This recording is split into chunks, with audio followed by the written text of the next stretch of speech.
bir bilim dalını ifade ediyor. 4 ayrı dalı da bulunuyor. Gelecek adına önemli bir role ve etkiye sahip. İlgi sahası ise çocuklar.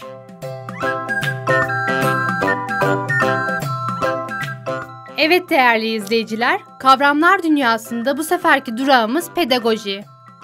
Her zaman olduğu gibi hem halkın görüşlerine yer vereceğiz, hem de tanım bölümümüzü ekranlarınıza getireceğiz. Dilerseniz öncelikle sokağa kulak verelim ve mikrofonumuza verilen cevapları dinleyelim.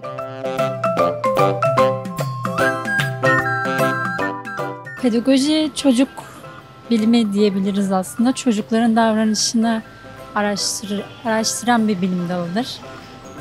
Çocukların kafalarındaki şeyleri inceleyen, mesela biz büyükler çocukların neler hissettiğini tam olarak anlayamayabiliriz.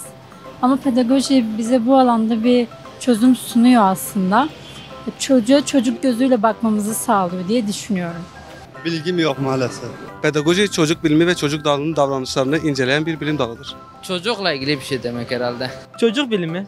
Pedagoji bildiğim kadarıyla eğitim, yani mesleki eğitim veya o alanla ilgili bir eğitim diyebiliyorum.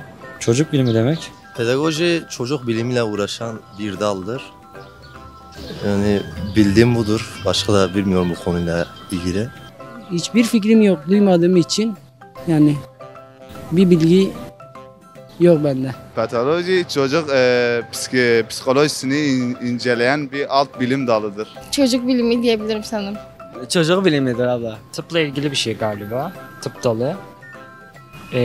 Onun dışında bildiğim pek bir şey yok. Çocuk psikoloji bilimi olması lazım. Bildiğim kadarıyla çocuk dalıyla ilgilenen, çocuklarla ilgilenen bir daldır. Sosyolojinin bir alt dalı o gibi. Bildiğim kadarıyla çocuk psikolojisiyle ilgilenen bilim dalı.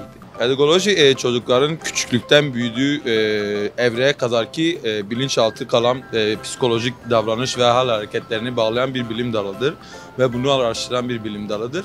Çocuklarda küçükken değişen ailevi ya da dış sorunlar, dış çevreden etkilenen bilinçaltında yaşadıktan sonra ileriki hayatta hayatlarına nasıl yansıyor bunu araştıran bir bilim dalıdır olarak biliyorum. Teşekkür ederim.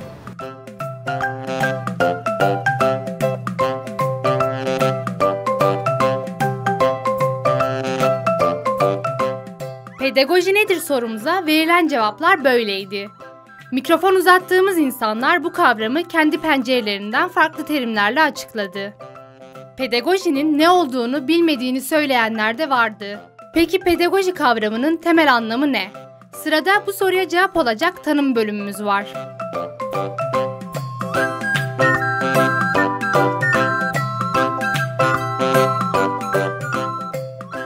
Pedagoji kavramının aslı Yunanca paidagogio'dur. Peid çocuk, ago ise bilim anlamına geliyor. Buna göre yalın anlamı ile pedagoji çocuk bilimi demektir.